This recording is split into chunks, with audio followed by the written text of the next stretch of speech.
بھی اللہ موقع دے گا میں یہ ثابت کروں گا، کیونکہ اب تو مجھے ڈیٹیلز آ گئی ہیں ساری، کہ ہمارے اندر لوگ گھسائے ہوئے تھے جنہوں نے یہ پلان کر کے یہ آگے لگائی ہیں، اور یہ ہر جگہ سے ایک ہی آواز ہے، یہ ہمارے لوگ نہیں تھے۔ میں نے ایک ایک سے پوچھا ہے، ہمارے لوگ چھپے ہوئے تھے، کیونکہ وہ چھپے ہوئے ہیں جیل میں ہیں، مجھے تھوڑا آہستہ آہستہ لیٹ پوری طرح اس کی خبریں ملی ہیں، لیکن جس سے بھی میں نے پوچھا ہے انہوں نے ایک چیز کہی ہے جی، کہ ایک دم کوئی لوگ آتے تھے اور یہ ایک دم ساروں کو اشتعال دلواتے تھے کہ چلو وہاں چلو، ادھر چلو جی GHQ چلو ادھر جا کے یہ جو جہاز چوک پہ میاں والی میں اس کو آگ لگا دو۔ لوگ کہے جی اب ہیں کون، وہ ہمارے تحریک انصاف نے کبھی دیکھے ہی نہیں تھے۔ تو یہ ہر جگہ سے یہ آئی ہیں، کور کمانڈر گھر کا جلا دیا گیا، بڑا شور مچایا گیا، لیکن آج تک کوئی IG پولیس سے پوچھا ہے کہ 2-3 گھنٹے لگ رہے ہیں کراؤڈ کو آنے کے لیے، آپ کدھر تھے؟ جو ٹرمپ کے لوگوں نے جب ان کی پارلیمنٹ کیپٹل ہل کے اوپر جب انہوں نے چڑھائی کی، سب سے پہلے پولیس چیف کو فارغ کیا، تو ادھر تو یہ اس کو تو کوئی پوچھ ہی نہیں رہا۔ اور کیوں نہیں ابھی تک CCTV کیمرہ کی ساروں کو ٹی وی کے اوپر ڈیٹیلز آئی، سارا وقت ٹی وی پہ پروپیگنڈا چل رہا ہے؟ بتائیں تو صحیح، وہ شکلیں تو بتائیں، کیوں نہیں صحیح معنی میں ہمارا کیوں نہیں موقف لیا گیا؟ ہم ساروں کو پکڑ کے جیلوں میں ڈال دیے ہیں، کیسز کر دیے ہیں، میرے اوپر، میں جیل کے اندر تھا، 9 میرے اوپر جیل میں جب میں تھا 9 کرمنل کیس کر دیے ہیں کہ میں نے ان کو اشتعال دلوایا تھا۔ کوئی ثبوت ہے؟ کوئی ہاں جی ہمارے پاس آتی ہیں جی کہ ہمارے پاس بڑے ثبوت جمع کیے ہوئے ہیں۔ میں چیلنج کرتا ہوں، یہ تو چھوڑو 27 سال میری پولیٹکس میں ایک دفعہ بتاؤ کہ میں نے کبھی کسی کو کہا ہو کہ پرامن احتجاج کے علاوہ کوئی احتجاج کرو، ایک دفعہ مجھے کوئی بتا دے۔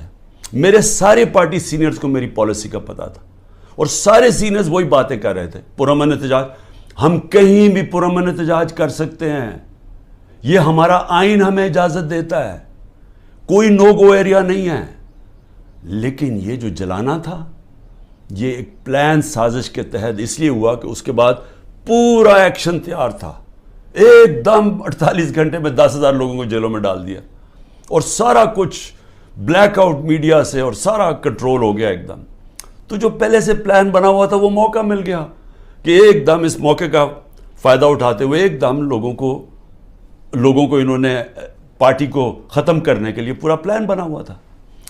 لیکن میں آج آپ سب سے کیوں یہ بات کرنا چاہتا ہوں، دیکھیں جس طرف ہم اب نکل گئے ہیں نا، آپ یقین کریں اس ملک کا کوئی مستقبل نہیں ہے۔ میں اپنے ملک کے لیے اب کہہ رہا ہوں، میں نے بڑی کوشش کی ہے اسٹیبلشمنٹ کو اور آرمی چیف کو پیغام دینے کے لیے، لیکن وہ شاید یہ سمجھتے ہوں کہ میں کو کمزور ہو گیا ہوں، میں کو گھبرا گیا ہوں، یا میرے کیونکہ لوگ نہیں ہیں، میرے یہ سارے اندر مجھے اکیلا کیا ہوا ہے، تو شاید میں اس لیے کہہ رہا ہوں۔ میں آپ سے نہیں، جب سے میں حکومت سے گیا ہوں تب سے میں لگا ہوا ہوں کہنے کہ ہمارے ساتھ بات چیت کرو۔ 2 دفعہ جنرل باجوہ سے میں ملا بات چیت کرنے کے لیے، میں نے اپنی ٹیم بنائی جنہوں نے جا کے جنرل باجوہ سے میٹنگ کی کہ اس کا راستہ نکالو۔ میں پاکستان کی بات کر رہا تھا کہ ملک کے لیے کیا بہتری ہے، تو کوئی یہ نہ سمجھے کہ میں ایک کمزوری میں بات کر رہا ہوں۔ مجھے خوف آ گیا ہے کہ یہ میرا ملک تباہ ہو رہا ہے، اور میں واضح کر دوں میں نے کبھی یہ ملک چھوڑ کے نہیں جانا۔ مجھے کوئی کہے کہ جی آپ کوئی باہر چلے جائیں، کوئی ڈیل کر لے، میں حقیقی آزادی کی جد و جہد 27 سال سے کر رہا ہوں۔ میں ڈیلز کرنے کے لیے نہیں کر رہا کہ جی اگر یہ کریں تو ہم آپ کو آگے وزیر اعظم بنا دیں گے، یہ کر دیں گے۔ میں یہ وزیر اعظم کے لیے نہیں کر رہا، میں ایک اپنے ملک کے اور اپنے ملک کے بچوں کے مستقبل کے لیے کر رہا ہوں۔ میں باتیں بھی آپ کے لیے اس لیے کہتا ہوں کہ ڈائیلاگ کرو، کیونکہ جس طرف یہ نکل گئے ہیں یہاں تو آگے اندھیرا ہے۔ میڈیا کا منہ بند کر دیا۔ میں ویسے وہ میڈیا والوں سے ذرا آج پوچھنا چاہتا ہوں جو بڑے جہاد لڑتے تھے میڈیا کی آزادی کے لیے، وہ میڈیا ہاؤسز، جی ہم آزادی رائے اور آزادی میڈیا، وہ کدھر چلے گئے ہیں؟ چپ کر کے دم دبا کے سر بیٹھ گئے ہیں کہ سارا اس وقت عمران خان کا نام نہیں آنا چاہیے میڈیا کے اوپر، وہ پتہ نہیں کتنا خطرناک دہشت گرد ہے۔ اس کے بعد جو جوڈیشری کے اوپر پریشر ڈالا ہے، جس طرح کی دھمکیاں ججز کو دی جا رہی ہیں، ہمیں فرسٹ ہینڈ پتہ ہے کہ ججز سے کیا کیا جا رہا ہے۔ جو جج لائن میں نہیں اس کے اوپر میڈیا اس کی ٹرائل شروع کر دیتے ہیں، اس کے اوپر ہر قسم کرپشن کیسز، ہر چیزیں اٹھاتے ہیں. ان کے ایک اب میں بتاؤں سینئر سپریم کورٹ کے جج کے ان کے لوگ اٹھا کے لے گئے, ان کے نوکر کو اٹھا کے لے گئے.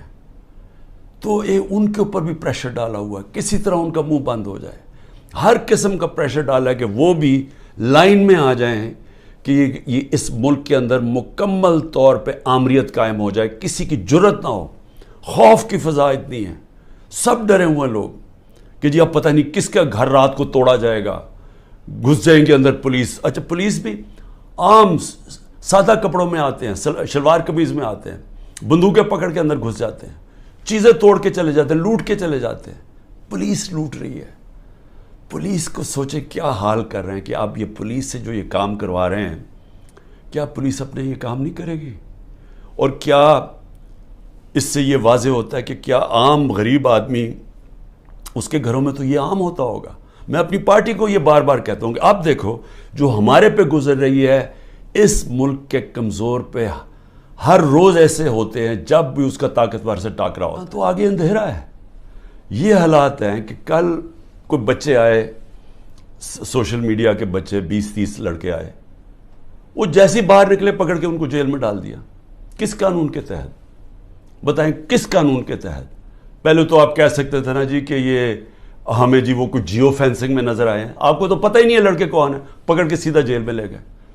میرے وکیل عزیر بھنڈاری جو کہ سینئر ایڈوکیٹ ہیں سپریم کورٹ کے, ان سے میں نے ملٹری کورٹس کے اوپر میٹنگ کی کہ یہ ملٹری کورٹس کو میں چیلنج کرنا چاہیے کہ بالکل دنیا میں مذاق اڑا ہے پاکستان کا, کبھی جمہوریت کے اندر بھی ملٹری کورٹ آئے ہیں. اور وہ یہاں سے باہر نکلے اس کو اٹھا کے لے گئے, اس کو اور اس کو ڈرائیور کو. یہ کس قانون کے تحت؟ یعنی یہاں تو قانون کی دھجیاں اڑا دی, یہاں تو بلکہ بنانا ریپبلک سے بھی بچے. انٹیریئر سندھ میں کیا ہو رہا ہے, جو یہ زرداری کرتا ہے لوگوں سے, تو یہی تو کرتا ہے وہ ان سے, لوگوں کو غلام بنانے کے لیے. یہی تو دہشت گردی ہے. FIR کٹوا دی, مارے پڑوا دی, اغوا کر دیا, مروا دیا. تو یہ تو وہ بھی کرتا ہے. یہاں بھی ایک وہی فضا بنائی ہوئی ہے کہ جی کسی ٹائم کے کسی گھر پہ آ جائیں گے, عورتوں کی لاپرواہ ہے, چادر اور چار دیواری کی بے حرمتی کی جا رہی ہے. یہ شرم کی بات ہے کہ ہمارے وہ سینئر جرنلسٹ جن کی کریڈیبلٹی ہے, دنیا عزت کرتی ہے, قوم ان کو مانتی ہے, وہ ملک سے 4-5 ملک سے باہر بھاگ گئے, ان کو باہر بھگوا دیے. ارشد شریف کے ساتھ جو انہوں نے کیا, جتنا شاید ہی اس ملک میں ایسا دلیر اور ایک محب وطن صحافی تھا, ایک انویسٹیگیٹر جو محنت کرتا تھا, اس سے جو کیا کیا گیا. عمران ریاض یوٹیوب میں سب سے بڑی فالوئنگ جس کی ہے, اس کا مطلب کہ قوم اس کو سنتی تھی, قوم مانتی تھی اس کی بات میں. وہ ابھی تک مہینے سے اوپر ہو گیا ہے, اس کے بیوی بچوں کی کوئی فکر ہے کہ ان کے اوپر کیا گزر رہی ہے, غائب ہوا ہے. اور ہماری پولیس کیا کر رہی ہے, آپ کا جی جیو فینسنگ میں نام آ گیا, ذرا ادھر آئے نا, آپ جیل میں جائیں گے. اچھا وہ آگے سے اچھا جی 15 لاکھ روپے نکالو. 15 لاکھ سے شروع ہوتے ہیں, کوئی 10 لاکھ پہ یہ بات مان لیتے ہیں. یہ پیسے بنا رہے ہیں آپ. جب آپ نے ملک میں جنگل کا قانون لیا ہے تو جو طاقتور ہے وہ ہر قسم کا کمزور پہ ظلم کر رہا ہے, کیونکہ آپ نے دروازے کھول دیے, موقع دے دیا سب کو, صرف اور صرف خوف پھیلانے کے لیے. اور مقصد کیا ہے کہ کسی طرح عمران خان کے اوپر کانٹا ڈالا ہوا ہے, اب اس نے نہیں آنا. اور اگر تحریک انصاف بھی آئے گی تو وہ سکڑ کے ایک چھوٹی سی جماعت لے کے آنی ہے, تاکہ اس ملک میں وہ کھچڑی پکی رہے اور جناب اسٹیبلشمنٹ. دیکھیں میں صرف ایک تاریخ کا اسٹوڈنٹ ہوتے ہوئے, میں نے اپنی یونیورسٹی میں بھی یہی پڑھا تھا, میں صرف آپ کو اپنی قوم کو آپ کو یہ مثال دینا چاہتا ہوں کہ جدھر یہ ہم اب پہنچ گئے ہیں اور آگے لے کے جا رہے ہیں, ان ملکوں کا حال کیا ہوتا ہے. یہی حال جب دوسری جنگ عظیم کے بعد یورپ آدھا آزاد ہو گیا, یعنی جمہوریت آ گئی, وہاں آدھے یورپ کے اندر اسی طرح کے حالات, آمریت آ گئی, میڈیا کے اوپر کنٹرول, لوگوں کی زندگی پہ کنٹرول, اس طرح پھر رہے تھے, جاسوس پھر رہے تھے ساری جگہ. کوئی بات کرتا تھا اس کو پکڑ کے جیل میں ڈال دیتے تھے, لوگ غائب ہو جاتے تھے گھروں سے. یہی حالات سوویت یونین کا جو حصہ بنے ایسٹرن یورپ میں آ گئے، اور جو ویسٹرن یورپ تھا وہ آزاد ہو گیا، وہاں جمہوریت آ گئی۔ 50 سال کے بعد ایسٹرن یورپ پیچھے رہ گیا اور ویسٹرن یورپ خوشحال ہو کے آگے بڑھ گیا۔ ایسٹ جرمنی ویسٹ جرمنی ایک ہی لوگ ہیں، جرمن ایک ہی لوگ ہیں۔ ایسٹ جرمنی میں آ گئے اسی طرح کے حالات، آمریت آ گئی، ویسٹ جرمنی آزاد ہو گیا، ویسٹ جرمنی آسمانوں پہ چلا گیا، ایسٹ جرمنی پیچھے رہ گیا۔ اسپین کے اندر ڈکٹیٹرشپ آ گئی، وہاں یہی حالات تھے جو آج ہمارے سے ہو رہا ہے۔ اسپین میں یہ 30 سال کے لیے فرینکو بیٹھ گیا ایک ڈکٹیٹر، سارا ویسٹرن یورپ آگے نکل گیا، اسپین پیچھے رہ گیا۔ سب سے کم خوشحالی اسپین میں تھی۔ ساؤتھ کوریا نارتھ کوریا ایک ہی لوگ ہیں، کورینز۔ نارتھ کوریا کے اندر ڈکٹیٹرشپ آ گئی، ساؤتھ کوریا کے اندر جمہوریت آ گئی۔ آج ساؤتھ کوریا آسمانوں پہ ہے، نارتھ کوریا میں لوگ بھوکے مر رہے ہیں۔ ابھی BBC کی ڈاکیومنٹری آئی ہے کہ لوگ بھوکے مر رہے ہیں نارتھ کوریا میں۔ ایک ہمیں پتہ ہے، ہمیں جب ایک چیز کی سمجھ ہے کہ آزاد انسان ہی اوپر جاتے ہیں، ان کی پرواز اوپر ہوتی ہے۔ جب قرآن کے اندر فرعون کو، اس کے تکبر کو، اس کے خلاف اللہ جب اس کے اوپر جب تبصرے ہوتے ہیں قرآن میں، تو کیا ہوتا ہے کہ فرعون انسانوں کو غلام بنا رہا تھا، اور لا الہ الا اللہ انسان کو انسان کی غلامی سے آزاد کرتا ہے۔ تو جو انسانوں کو غلام بناتا ہے، اللہ نے اس کو جو فرعون کی مثال بتائی ہوئی ہے۔ نبی صلی اللہ علیہ وسلم نے مدینہ کی ریاست میں انسانوں کو آزاد کیا تھا لا الہ الا اللہ سے، اور عدل اور انصاف سے، حقوق دے کے۔ ہر انسان کے حقوق تھے، عورتوں کے حقوق دیے گئے، غلاموں کے حقوق دیے گئے، اقلیتیں برابر کے شہری بن گئے۔ حضرت علی رضی اللہ تعالیٰ کیس ہار جاتے ہیں یہودی شہری سے جب وہ خلیفہ وقت ہوتے ہیں۔ اس طرح کا انصاف تھا۔ انصاف نے انسانوں کو آزاد کیا، اور وہ آزاد انسانوں نے دنیا کی امامت کی۔ تو یہاں تو الٹا جا رہا ہے، یہاں تو انسانوں کو غلام بنایا جا رہا ہے کہ گھروں میں تم اگر یہ بات نہیں مانو گے تمہیں ماریں گے، تمہیں یہ کریں گے، تمہیں اٹھا لیں گے، تم نہیں ہو تو تمہارے رشتہ داروں کو اٹھا دیں گے۔ اگر وہ باہر پاکستانی بیٹھے یا رشتہ داروں کو پکڑ لیتے ہیں، کس قانون کے تحت؟ تو جس طرف ہم جا رہے ہیں، ہمارا کوئی مستقبل نہیں ہے میرے پاکستانیوں۔ میں کل جا رہا ہوں، ہر وقت میں جیل کے لیے تیار ہوں، میں اس وقت ہر قربانی کے لیے تیار ہوں۔ نہ میں نے کوئی ڈیل کرنی ہے، جس طرح میں نے کہا میرا کبھی کسی صورت میں اس ملک سے باہر نہیں جاؤں گا، کیونکہ میرے پاس کون سے باہر پیسے پڑے ہوئے ہیں۔ تو میرا تو ملک یہ ہے، میں تو سب کچھ بیچ کے اس ملک میں آیا ہوں۔ میں تو کشتیاں میں نے ہمیشہ فیصلہ کیا تھا کہ یہ میرا گھر ہے، ادھر میرا جینا مرنا ہے، کسی صورت نہ جانا ہے، نہ میں نے کوئی ڈیل کرنی ہے کہ جی -1 کر لو۔ میں اس لیے تو نہیں پالیٹکس میں آیا تھا، میں تو حقیقی آزادی کے لیے آیا تھا۔ میں تو یہ اگر ڈیلز کرنی ہوتی بہت پہلے ڈیلز کر لیتا۔ میری جد و جہد رہے گی جب تک میرا ملک حقیقی طور پہ آزاد نہیں ہوتا، اور اس کے لیے جیل کے لیے بھی تیار ہوں۔ کل میں جا رہا ہوں، کوئی 19 میری بیلز ہیں۔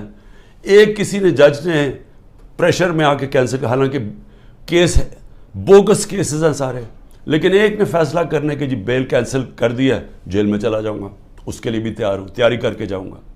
وہ نہیں جاؤں گا تو کوئٹہ میں کیس کر دیا۔ سوچیں، سارے لوگوں کو پتہ ہے کہ وہ خاندانی دشمنی تھی۔ ابھی قتل ہوتا ہے تو 4 گھنٹے کے بعد جناب لا منسٹر کہتے ہیں عمران خان نے قتل کر دیا۔ یہ اسی طرح ہے جب وہ میرے اوپر جب وہ گولی چلائی تھی وہ اس نے شوٹر نے، نوید نے، تو ابھی چند منٹوں کے بعد DPO کے فون سے وہ ساروں کو میسج چلی جاتی ہے، جی میں دینی، یعنی کہ وہ دینی انتہا پسند ہے، عمران خان نے دین کی توہین کی یا کیا، وہ پہلے سے پتا تھا۔ یہ بالکل وہی ہے، 4 گھنٹے، اس کے 40 گھنٹے کے بعد FIR کٹتی ہے۔ تو یہ پہلے سے پلان کیا ہوا ہے، کسی نہ کسی کیس میں مجھے پتا ہے کہ انہوں نے، میں جیل میں چلا جاؤں گا، لڑوں گا یہی کیس لے کے، کوئی ملک نہیں چھوڑوں گا، کیس سارے لڑوں گا۔ لیکن میں اپنی قوم کو ایک پیغام دینا چاہتا ہوں، دیکھیں یہ آپ کا بہت بڑا امتحان ہے، اللہ نے آپ کو بڑے امتحان میں ڈالا ہوا ہے۔ قرآن میں وہ کہتا ہے میں بار بار تمہارے ایمان کو مشکلوں سے آزماؤں گا. یہ ٹائم ہے آپ کا، اب ایمان آزمایا جا رہا ہے. زندگی موت اللہ کے ہاتھ میں ہے. میری طاقت کدھر سے آتی ہے؟ مجھے پورا ایمان ہے کہ جب اللہ نے فیصلہ کیا میں نے جانا ہے، کوئی مجھے روک نہیں سکتا. اور اس نے جو مجھے 2 دفعہ بچایا ہے، انہوں نے جو قتل کرنے کی کوشش کی، کیونکہ اس نے بچایا ہے، اس کا فیصلہ تھا، میں نے ابھی نہیں جانا. میرا ایمان ہے، عزت ذلت اس کے ہاتھ میں. جو مرضی پروپیگنڈا کریں، ٹی وی میں گند اٹھا لیں، نہیں ذلیل کر سکتے، کیونکہ اللہ نے اپنے ہاتھ میں رکھا ہو. اور رزق اللہ کے ہاتھ میں. جو لوگوں کے گھر توڑے جا رہے ہیں، فیکٹریاں بند کر رہے ہیں، بزنسز بند کر رہے ہیں. اور سوچیں بزنسز بند کر رہے ہیں، کون پاکستان میں پیسے انویسٹ کرے گا؟ مجھے بتائے نا.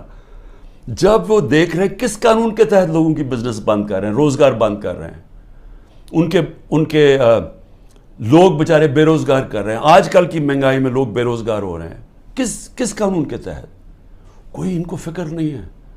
فرعون بنے ہوئے ہیں، جو مرضی چاہیں کر سکتے ہیں. خوف کہ جو ہماری دہشت پھیل جائے، بس ڈرایا ہوا ہے لوگوں کو. تو پاکستانیوں سن لو میری بات. آپ ہیں محمد مصطفیٰ صلی اللہ علیہ وسلم کی امت، دنیا کے سب سے عظیم لیڈر. آپ کا کلمہ ہے لا الہ الا اللہ، نہیں ہے خدا سوائے اللہ کے کوئی. آپ نے اپنی آزادی کے لیے جد و جہد کرنی ہے. میں نے ہمیشہ کہا کہ پرامن احتجاج کرتے ہیں شہری. کوئی اپنی فوج کے سامنے نہیں لڑتا، کوئی اپنی پولیس کے سامنے نہیں لڑتا. ہم ان سے لڑنے نہیں آئے، ہم کوئی انتشار پھیلانے نہیں آئے، لیکن ہمارا حق ہے پرامن احتجاج. آپ نے ابھی سے مینٹلی تیار ہونا ہے. انہوں نے مجھے جیل میں ڈالنا ہے، اور ان کا خیال ہے کہ جب مجھے جیل میں ڈالیں گے، اب انہوں نے اتنا خوف پھیلا دیا کہ سب چپ کر کے بیٹھ جائیں گے.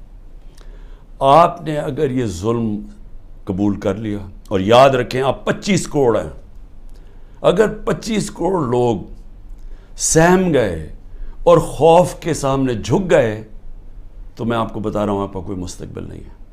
پھر یا تو یہ کشتیوں میں لوگ نکلیں گے اور بیچارے اسی طرح جان کھوتے رہیں گے، سمندروں میں ڈوبتے رہیں گے اور وہاں دھکے کھاتے رہیں گے، اور یا پھر جو آپ کے پروفیشنلز ہیں وہ ملک چھوڑ کے ویسے دنیا میں ڈیمانڈ ہے وہاں چلے جائیں گے. تو ملک کا تو کوئی فیوچر نہیں رہے گا. اور یہ چوروں کے ہاتھ میں جن کو اوپر بٹھا دیے لا کے، جن کو 30 سال سے ثابت کر رہے ہیں، یہ ایک دوسرے کی چوری کو 30 سال سے لوگوں کو بتا رہے ہیں کہ کون بڑا چور ہے.